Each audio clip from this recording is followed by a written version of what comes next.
오늘 설교 제목은요, 구원 그 은혜에 의하여라는 제목으로 말씀을 나누고자 합니다.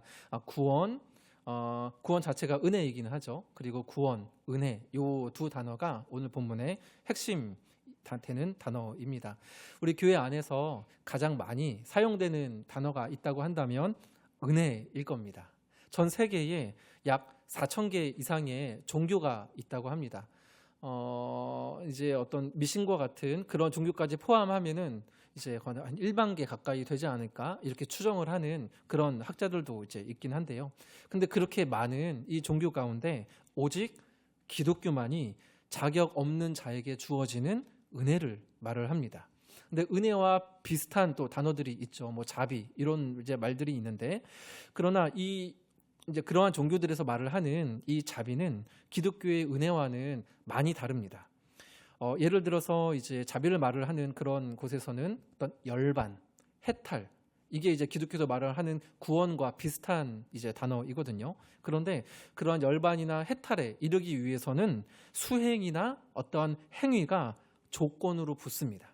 그래서 내가 수행을 해서 어떠한 지경에 올랐을 때, 깨달음이 있었을 때 해탈과 열반에 이르게 된다라고 이렇게 가르치죠. 그래서 즉 조건이 이제 붙는 겁니다.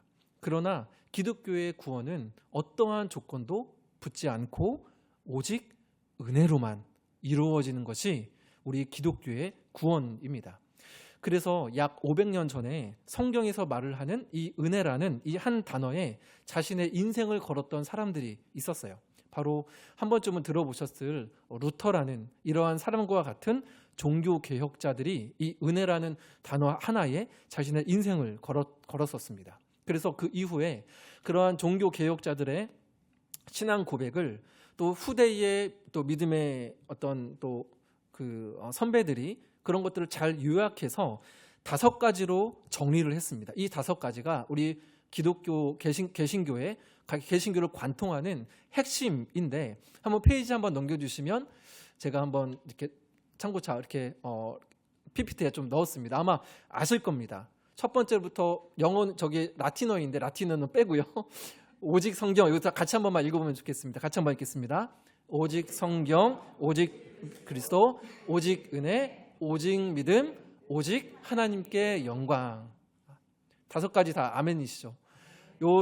이 부분들이 종교 개혁자들로부터 시작되어서 오늘날에 이르기까지 많은 분들이 사실은 정말 많은 여러 가지 갈등과 논쟁과 회의와 이런 것들을 거쳐서 이렇게 뽑아낸 5가지. 그래서 이거를 5대 솔라라고 합니다. 솔라가 이제 라틴어로 오직이라는 뜻이거든요. 근데 이 중에서 저는 개인적으로는 오직 은혜가 가장 기초가 된다고 생각을 합니다. 왜냐하면 성경도 은혜로 주어졌고, 믿음도 은혜로 주어졌고, 우리에게 오신 그리스도도 그저 은혜로 오셨고, 또한 오직 은혜로 말미암아 하나님께 감사와 영광을 돌릴 수 있기 때문에 그렇습니다. 그런데 이 은혜에 아주 작은 조건이라도 하나 섞이면 어떻게 될까요? 아주 작은 하나의 조건이라도 붙게 되면 오직 은혜가 되지 않게 됩니다. 그래서 앞에 솔라가 붙은 거죠. 오직이 붙는 겁니다. 순금에 작은 은이 섞이면 이거는 더 이상 순금이 아닌 것처럼 말입니다. 그래서 오늘 본문에서는 뺍니다. 은혜는 이것입니다 라고 이렇게 말을 하지 않고, 이것은 은혜가 아닙니다, 이것은 은혜가 아닙니다 라고 하면서 불순물들을 제거하는 것처럼 2번의 아니오가 나와요. 첫 번째 아니오는 뭐냐면 구원의 은혜는 너희에게서 난 것이 아니오입니다. 2번째는 구원의 은혜는 행위에서 난 것이 아니오입니다. 이게 오늘 설교의 큰 2가지입니다. 굉장히 간단하지 않습니까? 그러니까 오직 은혜 옆에 은근슬쩍 섞이려 하는 것들을 하나씩 빼는 거죠. 제거하는 겁니다. 이 부분들을 우리가 한번 본문을 통해서 자세히 한번 살펴보기를 원하는데요. 자, 먼저 첫 번째는 구원의 은혜는 너희에게서 난 것이 아니오입니다. 자, 8절을 한번 여러분들 읽어주시면 감사하겠습니다. 한번 읽겠습니다. 너희는 이것은 너희에게서 난 것이 아니요 하나님의 선물이라. 아멘. 이것은 너희에게서 난 것이 아니요 라고 했는데, 이것은 1절부터 7절까지에서 말을 하고 있는 구원의 은혜를 말을 합니다. 그리고 이 말 자체가 어렵지 않죠. 너희에게서 난 것이 아니다. 즉 구원의 출처가 우리 자신이 아니라는 거죠. 사람으로부터 구원이 나는 것이 아니라는 겁니다. 8절을 여러분 눈으로 다시 보시면 너희는 어떠한 은혜입니까? 그 은혜에 의하여 믿음으로 말미암아 구원을 받았다라고 하는데, 그냥 은혜가 아니고 그 은혜잖아요. 그죠? 그러면 그 은혜는 무엇이냐면 1절부터 7절까지에서 설명한 은혜를 말을 합니다. 그래서 이 부분들을 간단하게 좀 짚어드리면, 자, 1절 말씀을 제가 한번 읽어보겠습니다. 그는 허물과 죄로 죽었던 너희를 살리셨도다. 여기서 말을 하는 그는 일단은 하나님을 뜻합니다. 그러니까 하나님께서 허물과 죄로 죽었던 너희를, 우리를 살리셨도다라는 말이죠. 허물은 어디로부터 떨어지다라는 뜻입니다. 또는 헛디뎌서 넘어지다, 이런 뜻을 갖고 있거든요. 그리고 죄는 여러분도 한번 들어보셨을 겁니다. 관역에서 벗어나다. 이게 죄라는 이 원문이 갖고 있는 원래 뜻입니다. 즉 원래 우리가 있어야 하는 자리는 하나님 앞자리죠. 그죠? 하나님과 함께 있는 자리인데, 허물로 말미암아, 죄로 말미암아 하나님과 같이 있는 그 자리로부터, 하나님의 뜻으로부터 빗나가게 되었다는 겁니다. 떨어졌다는 거죠. 위에서 아래로 떨어졌다는 것. 그래서 하나님과 원래 함께 있었는데 그 관계가 단절되었음이 이 허물과 죄로 죽었던 것의 이제 핵심이죠. 그러니까 이 허물과 죄로 죽은 거죠. 생명의 근원 대신 하나님으로부터 우리가 스스로 단절되었기 때문에 생명이 끊어졌고, 그래서 어떤 사람이 되었습니까? 1절에 중간에 죽은 사람이 되었던 거죠. 이게 완전히 과거형입니다. 죽었던 사람인 거예요. 죽은 사람입니다. 영적으로, 이게 영적인 죽음인 거죠. 영적으로 완전히 죽었다는 거죠, 과거에. 그러면 여러분들, 죽은 사람이 나의 구원을 위해서 할 수 있는 게 있을까요? 네, 격하게 흔들어 주셔서 감사합니다. 죽은 사람은 아무것도 할 수 없습니다. 만약에 죽은 게 아니라 단순하게 병이 들었다고 한다면 약이라도 먹으면 되잖아요. 그죠? 근데 완전히 죽은 사람은 한 알의 약도 먹지 못합니다. 그렇게 모든 사람들은요, 스스로 죄의 종의 자리로 들어가게 된 거죠. 예전에 제가 한 교수님의 책에서 읽은 이제 이야기인데요. 이 신학교 교수님이십니다. 뭐냐면 이 교수님 이제 상담을 잠깐 하시는데, 한 교회에 그 집사님의 딸이 이제 귀신에 이제 들렸다고 합니다.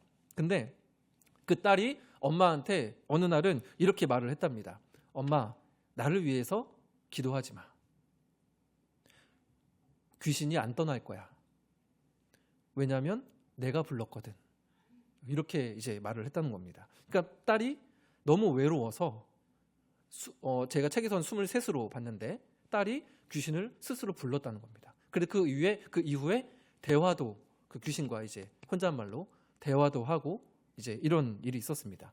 근데 일단 제가 준비한 예언은 여기까지. 그 이후 이야기는 사실은 원고에는 없습니다. 근데 그 이후에는 이제 그 목사님과 그 교회의 성도분들이 같이 기도를 하기 시작하면서 그러한 부분들이 점점점 줄어들었다, 이런 이제 내용들이 이제 있거든요. 근데 여러분, 이게 이 자매만의 이야기일까요? 성경은 모든 사람이 귀신에 들렸다고 말을 하지는 않습니다. 결코 그렇지는 않습니다. 쉽게 귀신 들렸다라고 말을 하는 거는 정말 조심해야 되는 말이죠.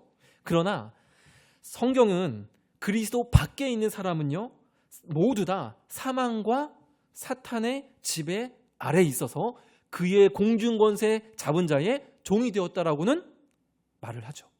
이게 2절 말씀입니다.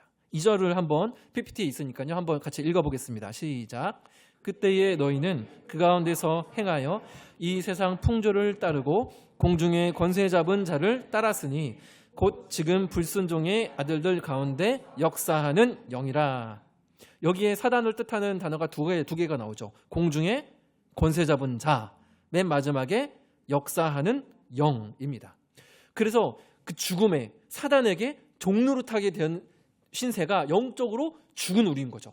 허물과 죄로 하나님으로부터 완전히 단절되어서 떨어져서 죽었던 우리, 그러한 우리를 하나님께서 어떻게 건지셨는가? 이게 4절과 5절입니다. 자, 눈으로 보시고요. 제가 한번 읽어드릴게요. 긍휼이 풍성하신 하나님이 우리를 사랑하신 그 큰 사랑을 인하여 허물로 죽은 우리를 그리스도와 함께 살리셨고 너희는 은혜로 구원을 받은 것이라. 하나님의 크신 사랑 안에서 죄와 죽음, 모든 사단의 괴계는 힘을 잃은 줄 믿습니다. 우리 안에 구원받을 만한 무언가가 있어서 우리를 건져주신 게 아닙니다. 제가 목회자라서 저를 구원해 주신 게 아닙니다. 내 안에 어떠한 자질이 있거나 내가 어떠한 정말 불굴의 의지로 다짐을 하거나 나의 어떤 성품 때문에 구원을 하신 게 결코 아닙니다. 왜요? 우리는 죽었으니까요. 과거형인 거예요. 완전히 죽었다는 거예요. 죽은 사람 안에는 그 어떠한 자질도, 어떠한 성품도, 어떠한 지혜도, 어떠한 은혜도, 어떠한 사랑도 남아있을 수가 없습니다. 완전히 죽었기 때문에 그렇죠. 그런데 그저 긍휼이 풍성하신 하나님의 사랑이 그리스도 안에서 그리스도와 함께 우리의 죄를 못 박으시고 그리스도와 함께 우리를 살리신 겁니다. 그래서 8절에 뭐라고 하십니까? 이것은 너희에게서 난 것이 아니요 하나님의 선물이라 라고 이렇게 선언을 하시는 거죠.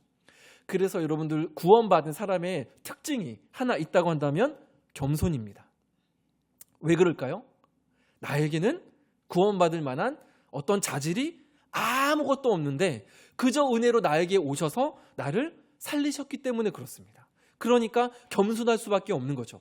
내가 정말 죽었던 존재인데 이런 나를 위하여, 이런 나를 대신하여 어떻게 하나님이 이 땅에 오셨는가, 죽으셨는가. 그래서 그 십자가를 볼 때마다 겸손할 수밖에 없는 존재가 우리 성도인 거죠. 제가 어렸을 때에 성경 이야기를 들으면 참 순수하게 받았던 것 같습니다. 물론 지금은 약간은 조금 타락한 것 같은데요. 변질된 것 같은데 어렸을 때는 정말 순수하게 받았는데 어느 날 또 이제 설교에서 선교사님 이야기를 하는데 그 선교사님에 대한 이야기를 한번 듣고 그날 이후로 제 꿈이 선교사가 되었습니다. 막 그러기도 하고 그리고 이제 뭐 십계명 주제도 십계명이지만 죽기 성경학교도 이런 십계명이나 여러 가지 말씀을 전도사님이 이제 해주시면 정말로 그렇게 살아야 되는 것처럼 그렇게 여겼어요. 그래서 힘들어도 참고 친구가 옆에 와서 조금 약간 못설게 굴어도 참고 늘 이 착한 어린이로 살아가려고 했습니다. 노력을 한 거죠. 제 딴에는. 그런데 여러분 그 끝에는 뭐가 있었는지 아십니까? 그 끝에는 자포자기였습니다. 자포자기. 나는 믿음도 없고 의지도 약하고 사랑도 없으니 하나님의 자녀가 아닌가 보다. 그래서 스스로 신앙을 저버리려 했습니다. 근데 그렇게 소망 없이 지내던 어느 날 하나님의 마음이 강권적으로 제 마음에 부어졌습니다. 딱 한마디였습니다. 상태야, 그래서 내가 왔다 했습니다. 그래서 내가 왔다라는 거죠. 내가 할 수 없으니 내 안에 믿음도 없고 사랑도 없고 의지박약이에요. 절대로 그렇게 하지 않겠습니다라고 해도 일주일만 지나면 여전히 똑같은 죄를 짓고 있는. 그래서 이것도 내가 순종도 못하니 내가 하나님의 자녀가 맞나? 이렇게 했던 거죠. 근데 성령님이 감동이라고 저는 생각을 하는데, 야, 그래서 내가 왔다. 아, 그래서 예수님이 오신 거구나. 내가 할 수 있었으면 예수님이 오실 필요가 없겠구나. 구원은 내가 아니라 오직 하나님께로부터 오는 줄 믿습니다. 그런데 8절에 애매하게 보이는 부분이 하나가 있습니다. 뭐냐면 믿음이에요. 믿음. 8절 눈으로 다시 보시면 그 은혜에 의하여 믿음으로 말미암아 구원을 받았으니인데, 여러분 은혜로 구원 받는다가 맞을까요? 아니면 믿음으로 구원 받는다가 맞을까요? 자, 두두두두두두두두. 뭘까요? 은혜로 구원을 받는다, 믿음으로 구원을 받는다. 어떤 게 맞을까요? 네, 둘 다 맞습니다. 구원은 은혜로 받는데 무엇을 통하여 받습니까? 믿음을 통하여 받습니다.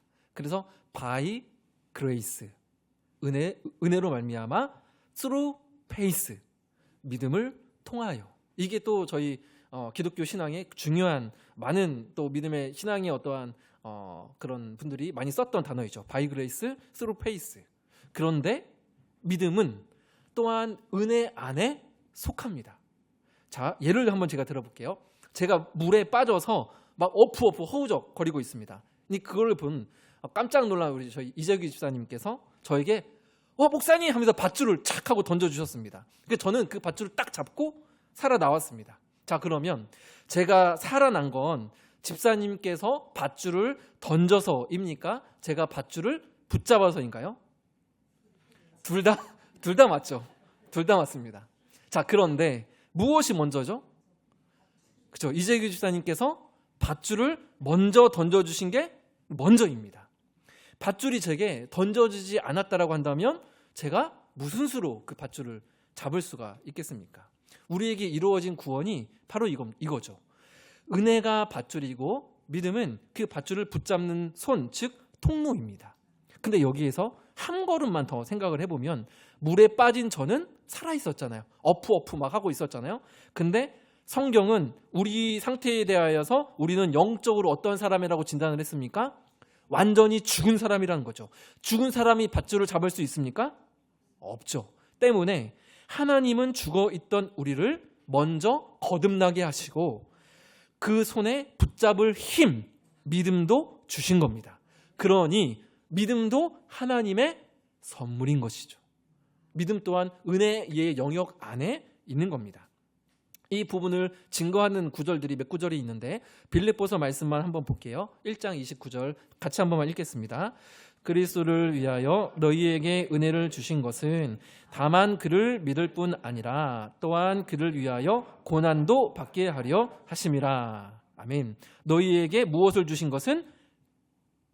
은혜를 주신 것은 다만 그를 믿을 뿐 아니라 고난도 받게 하려 하심이라. 그러니까 은혜를 주신 것은 우리에게 믿음을 주시기 위함이라는 거죠. 즉 믿음은 은혜 영역 안에 있는 것이다. 믿음도 내가 막 믿습니다 해서 믿음이 생길 수도 있겠지만 그것도 하나님께 더 긍휼히 여겨주시지 않겠습니까? 그러나 기본적으로 믿음 또한 하나님의 선물입니다. 그러니 우리에게 이루어진 구원, 저에게 또 여러분들에게 이루어진 구원은 처음부터 영원까지 끝까지 오직 하나님의 강권하시는 은혜로 이루어진 줄 믿습니다. 그렇다면 우리에게 주신 믿음과 이 구원을 누가 여러분 자랑할 수 있을까요? 없습니다. 아무도 나에게 주신 믿음도 구원도 자랑할 수 없습니다. 결코 자랑할 수 없습니다. 하나님으로부터 온 것을 우리가 어찌 자랑하며 하나님으로부터 온 것을 어찌 우리가 볼품없다라고 말을 할 수 있겠습니까? 그렇죠? 은혜는 아무 자격 없는 자에게 주어진 하나님의 사랑, 하나님의 호의, 사랑, 선물이죠. 그런데 여기까지가 첫 번째 단락입니다. 우리에게서 나온 것이 아니다. 자, 그런데 우리는 구원받은 다음에도 비슷한 실수를 범합니다. 어떤 실수냐면 나의 행위로 하나님께 점수를 따려고 합니다. 그래서 두 번째 단락은 구원의 은혜는 행위에서 난 것이 아니요입니다. 자, 9절 말씀을 한 번만 같이 읽겠습니다. 시작. 행위에서 네, 이 말씀은 8절은 너희에게서 난 것이 아니요라고 했잖아요. 이 부분을 조금 더 좁혀서 구체적으로 말을 한 겁니다. 즉 여기는 행위로 말미암아 하나님 앞에 인정받지 못한다. 의롭다라는 말은 굉장히 간단합니다. 그냥 하나님께 인정받는다라는 말이죠. 그런데 행위에서 난 것이 아니다. 행위로는 하나님 앞에 인정을 받지 못한다라는 겁니다. 구원의 은혜가 내가 한 일에서 나오는 것이 아니라는 것이죠. 과거 앞서 말씀드렸던 그 종교 개혁자들이 목숨 걸고 지키려고 했던 것도 바로 이 부분입니다. 로마 가톨릭도 구원이 하나님의 은혜로 말미암는다고 말을 합니다. 우리랑 똑같이요. 여기까지는 똑같아요. 그런데 사람이 그 은혜에 협력해야 구원이 완성된다라고 말을 해요. 그래서 성도가 구원을 끝까지 확신할 수 없다라고 로마 가톨릭에서는 말을 합니다. 왜냐하면 사람이 협력을 해야 되니까요. 협력을 해야 되니까. 예수님 당시에 바리새인들도 사실은 비슷했죠. 같은 맥락이었습니다. 누가복음 18장에 보시면 한 번쯤은 들어보셨을 세리와 바리새인의 기도가 나오죠. 거기서 바리새인은 이렇게 기도하죠. 하나님, 저는 일주일에 2번이나 금식하고 11조도 소득의 11조도 잘 드리고 있습니다. 저기 있는 저 세리와 같지 않음을 Thank you, my God. 하나님 감사합니다. 이렇게 기도를 합니다. 반면 세리는 어떻습니까? 하늘을 감히 쳐다보지도 못하고 라고 성경에 기록되어 있거든요. 그러니까 바리새인은 하늘을 쳐다보면서 하나님, 나는 일주일에 2번 금식하고 이렇게 이제 기도를 했다는 말이 또 되겠죠. 근데 이 세리는 하늘을 쳐다보지 못하고 다만 가슴을 치며 이르되 하나님이여 불쌍히 여기소서 나는 죄인으로소이다. 이렇게 고백을 하죠. 나는 내세울 게 아무것도 없습니다. 라는 그러한 고백입니다. 이때 예수님께서 말씀하십니다. 내가 너에게 이르노니 저 바리새인이 아니고 이 사람이 의롭다 하심을 받고 그의 집으로 내려갔느니라. 바리새인은 지금까지 쌓아온 행위와 자신의 열심으로 그래서 나는 저 세리와는 달라, 저 사람들과는 달라라는 의로움으로 하나님 앞에 설 수 있다, 구원받았다라고 생각을 했습니다. 그런데 여러분, 제가 여쭤보겠습니다. 하나님 앞에 떳떳이 서서 고개를 들 수 있는 사람이 있습니까? 아무도 없습니다. 하나님 앞에 내세울 만한 무엇이 나에게 하나라도 있습니까? 없습니다. 저는 아무것도 아닙니다. 설교자이지만 목회자이지만 저는 아무것도 아닙니다. 물론 자존심은 있습니다. 그래서 긁히면 저도 마음 상하기도 하고 하지만 그럼에도 불구하고 저는 아무것도 없습니다. 하나님 앞에 하나님 내가 이렇게 했는데 하면서 떳떳하게 내가 이런 사람인데 라고 하면서 그렇게 말을 할 수 없습니다. 사람이 보기에는 있는 것처럼 보일 수 있습니다. 와, 저 목사님, 우와, 저 집사님 대단하시다, 이야 하면서 이렇게 놀랄 수 있지만 하나님 앞에서는 여러분 없습니다. 하나님께서 말씀하시는 의로움, 인정받음의 기준은 여러분 잘 들어보세요. 사람이 아니라 하나님이십니다. 그래서 성경 여러 곳에서 말씀하시기를 내가 거룩하니 너희도 거룩하라. 내가 나의 행위로 만약에 하나님을 만족시킬 수 있다, 인정받을 수 있다라는 것은 내 수준으로 하나님의 거룩을 끌어당기는 거죠. 나의 선행으로, 나의 열심으로 하나님의 어떤 인정을 내가 받을 수 있다라고 생각 자체가 하나님의 거룩하심을 내 수준으로 그냥 당겨버리는 겁니다. 그러나 하나님은 거룩하시죠. 우리가 우리의 행위로 범접할 수 없는 분이 하나님이십니다. 행위가 자신의 의로움이 된 사람의 특징은요, 다른 사람을 멸시하고 비판합니다. 사실은 우리 안에도 이런 부분들이 많이 있습니다. 적어도 저는 여기에 해당이 됩니다. 어떤 행위와 업적들이 저희의 의로움이 되고 기준이 될 때 제 마음은 팍팍해서 은혜가 사라집니다. 그리고 그 의를 토대로 저보다 덜 열심히 하는 어떤 목회자들, 사역자들, 덜 의로워 보는 사람들, 어떤 기준에 미치지 못하는 것처럼 보이는 사람들을 경시하고 비판하게 됩니다. 사실은 제가 부교육셨을 때 담임 목사님을 속으로 판단했습니다. 아니 저렇게 해서 설교 준비를 어떻게 해? 아니 저렇게 기도해서 사역하겠어? 죄송합니다. 지금은 제가 용서를 구하고 싶습니다. 그리고 나서 근데 비판만 하면 괜찮은데 비판을 하게 되면 분노가 따라옵니다. 왜 분노가 났는지 아십니까? 왜냐하면 나는 이렇게 열심히 했는데, 나는 이렇게 잘 지켰는데 내가 이렇게 지키는 거를 너는 안 하네? 하면서 이 화가 나는 거죠. 예를 들면 예전에 한번 제가 이런 예를 들었었는데 운전을 할 때에 나는 정말로 교통법규를 철저하게 지킨다 하시는 분 계실 겁니다. 내가 이거를 위해서 얼마나 애를 썼는데 정말 이 서행에다가 탁 치도 칼 서행, 선의 라인 그냥 딱 지키고 딱 이렇게 하면은 근데 내가 그렇게 살았어. 10년 무사고로 탁. 근데 오늘 아침 오는데 불법 유턴하는 차를 봤어. 보는 순간 어떻게 되죠? 뚜껑이 열리는 거죠. 저 삐리리 아우. 이게 어쩔 수 없나. 순간 이게 올라오는 거죠. 이게 나의 의가 되어버린 거죠. 그래서 내가 쌓은 의와 행위로 누군가를 판단하고 정죄하고 비교하기가 얼마나 쉬운지 모릅니다. 우리는 가만히 있으면 자기중심적으로 될 수밖에 없는 존재가 우리 바로 내 자신입니다. 그런데 성경은 뭐라고 말을 합니까? 로마서 3장 12절입니다. 다 치우쳐 함께 무익하게 되고 선을 행하는 자는 있다 없다? 없나니 하나도 없도다. 이것이 우리를 향한 성경의 선언입니다.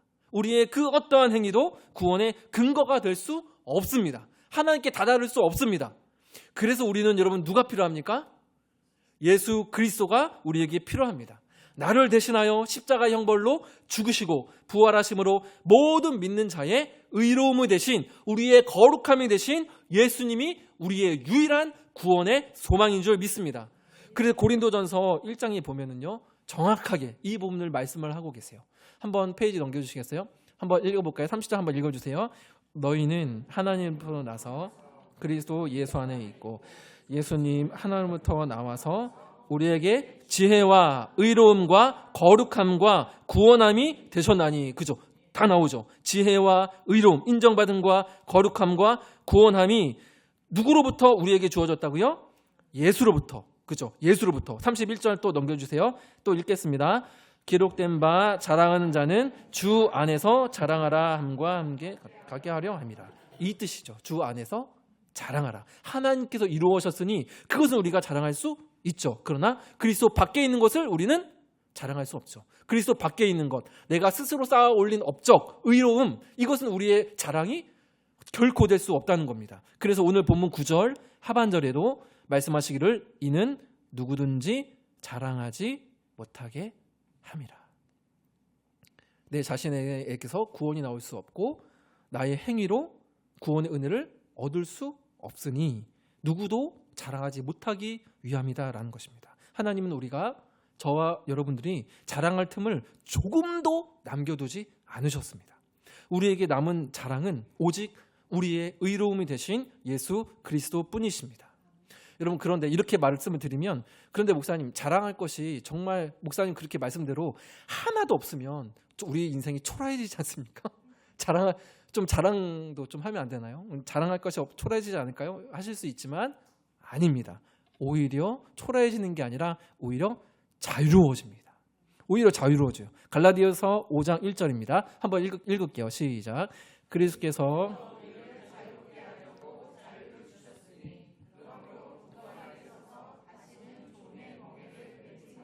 아멘. 우리는 예수 그리스도 안에서 종의 멍에를 벗음으로 진짜 자유인, 참 자유인이 된 줄 믿습니다. 산속으로 들어가야 자유인이 아니라 그리스도 안에 있는 자마다 자유를 누릴 수 있는 참된 자유인입니다. 이 말은 더 이상 우리가 어떠한 행위로 인정받으려고 애쓸 필요가 없다는 것입니다. 하나님 앞에서 인정받으려 애쓸 필요 없고, 교회 공동체 안에서도 누군가에게 인정받으려 너무 발버둥치지 않아도 됩니다. 여기서 나오는 자유와 감사, 기쁨 때문에 그래서 우리는 하나님 나라를 위한 선한 일꾼으로 행하며 살아갈 수 있는 자가 된 겁니다. 여러분, 하나님의 섬김, 하나님께서 우리를 향한 섬김이 먼저입니까? 하나님을 향한 우리의 행함이 먼저입니까? 하나님께서 우리를 그리스도에 먼저 섬겨주신 게 우선이죠. 그러니까 자유함을 얻게 되고 감사하게 되고, 그래서 우리가 섬김을 하는 하나님 나라의 선한 일꾼이 되는 겁니다. 그래서 우리 모든 사역, 성도로서 살아가는 모든 내가 할 수 있는 것의 힘, 동력은 무엇입니까? 그리스도의 복음인 거죠. 그래서 우리에게는 날마다 복음이 필요한 겁니다. 교회에 들어올 때 한 번 복음 듣고 그것으로 끝, 이제는 내가 뭘 해야 됩니까? 이것이 아니라 날마다, 매주마다 필요한 것이 그리스도의 복음이죠. 내가 그리스도 안에서 자유케 되었구나, 하나님 앞에 인정 내가 받으려고 발버둥 치료가 없구나, 누군가에게 너무나도 비이상적, 그 이상으로, 물론 우리가 본질적으로 누군가에게 잘 보이고 싶어하는 것은 본능이죠. 그러나 그 도를 지나서 막 과도하게 인정을 받으려 하거나 하나님의 어떠한 뭔가를 받기 위해서 열심을 내는 것은, 그건 참 자유의 모습이 이제 아니죠. 그래서 우리의 행함은 두 번째죠. 하나님께서 먼저 우리를 섬기시고 그리스도를 통하여. 그래서 우리가 지난주인가요? 지지난주에도 마르다와 마리아, 그죠? 기억나시죠? 예수님께서 그 집에 가심은 마르다의 섬김을 받으시기보다 예수님께서 먼저 그 집을 섬기러 가신 거죠. 근데 마리아는 그거를 알고 예수님의 발치 아래 앉아서 그 섬김을 누린 거고, 마르다는 먼저 섬기려고 막 하면서 막 마리아 저희 하면서 이제 막 화를 또 냈던 겁니다. 그래서 이 행함이 오늘 본문 2장 10절에 나와 있습니다. 여기까지만 하고 오늘 설교는 이제 끝이 나는데요. 특별히 더 쉽게 이 부분을 정확하게 한 부분이 세번역입니다. 그래서 10절 세번역을 천천히 한번 읽겠습니다.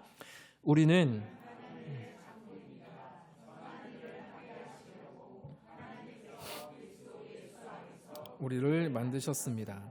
하나님께서 이렇게 미리 준비하신 것은 우리가 선한 일을 하며 살아가게 하시려는 것입니다. 그죠? 선한 일이 그제서야 나옵니다. 그죠? 행위에서 난 것이 아니기 때문에 그렇습니다. 행위가 결코 구원의 원인이 될 수는 없지만 선한 행위는 은혜로 받은 구원의 분명한 결과입니다. 그래서 야고보 사도가 말하죠. 너희가 믿음이 있다고 하고 행위가 없으니 너희 믿음은 헛되도다 라고 말하죠. 이제 몇 가지 적용만 하고 오늘 말씀을 정리하려고 합니다.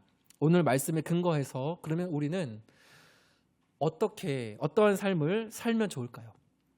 한 주간 생각하면서 가장 먼저 제 안에 들었던 생각은 무엇이냐면 구원이 나에게서 난 것이 아니고 나의 행위로 난 것이 아니고 은혜로 우리가 구원을 받았으니까 그 이후의 삶도 은혜로 살았으면 좋겠다. 이게 제 안에 제일 먼저 들었던 생각입니다. 그래서 은혜 입은 자답게 자유한 자로 살았으면 좋겠다. 예를 들면 이런 거죠. 우리는 더 이상 사주팔자나 점, 타로, 미신 같은 것들에 매일 필요가 없습니다. 네, 이렇게 반응이 좀 없으신 거 보니까 어디 갔다 오셨나요? 네, 그래서 손 없는 날에 이사 비용이 한 30%, 40% 더 비싼 거 아시죠? 성숙제는 깜짝 놀랐습니다. 그래서 손 없는 날이 귀신이 활동하지 않는 날, 네, 그 미신 아닙니까? 그런 거에 더 이상 우리는 얽매일 필요가 없죠. 그리스도 안에서 자유한 자가 되었기 때문에 그렇습니다. 또한 과거의 실패, 사람의 인정, 과거의 죄로 인한 죄책감으로부터 자유를 선포하시기를 소망합니다. 그 자유를 누리기를 소망합니다. 내가 잘해서 얻은 구원이 아니죠. 그러니 내가 못한다고 잃어버릴 구원도 아닙니다. 물론 죄의 문제라고 한다면 예수님을 의지하는 회개가 필요하겠지만 말이죠. 이거는 필요합니다. 자, 두 번째 적용은 긍휼히 여기는 사람으로 살아가는 겁니다. 이게 오늘 마지막 적용인데요. 바리새인이 이렇게 말을 했죠. 저 세리와 같지 않음을 감사합니다 라고 했습니다. 저 세리와 같지 않음 감사합니다 했어요. 자랑을 한 거죠. 자기의 행위를요. 근데 이 자랑은 반드시 비교를 낳습니다. 저 세리와 같지 않음을 하면, 그렇죠? 반드시 자랑은 비교를 낳고 비교는 차별을 낳습니다. 선을 긋는 거죠. 선을 긋습니다.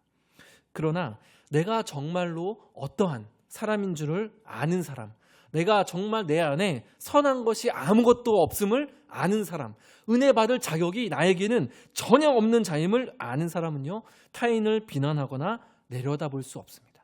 멸시할 수 없습니다. 그러니 성도는 누군가의 부족함이 내 눈에 들어올 때에 쉽게 판단하는 자리에 서는 사람이 아닙니다. 나를 건지신 그 은혜가 그 사람도 건지실 것을 믿고 오히려 그 사람을 위해 기도하는 주의 선한 일을 행하는 자, 바로 그 사람이 구원의 은혜를 입은 우리 성도입니다. 오늘 말씀을 마칩니다. 구원은 나에게서 나지 않습니다. 내 안에, 우리 안에 어떠한 자질도 없습니다. 그리고 구원은 나의 행위에서 나지도 않습니다. 행위에서 날 수가 없습니다. 결코 행위에서 날 수 없습니다. 그래서 예수님이 우리에게 오셨습니다. 구원은 오직 긍휼이 풍성하신 하늘 아버지로부터 나에게 전적으로 주어지는 은혜입니다.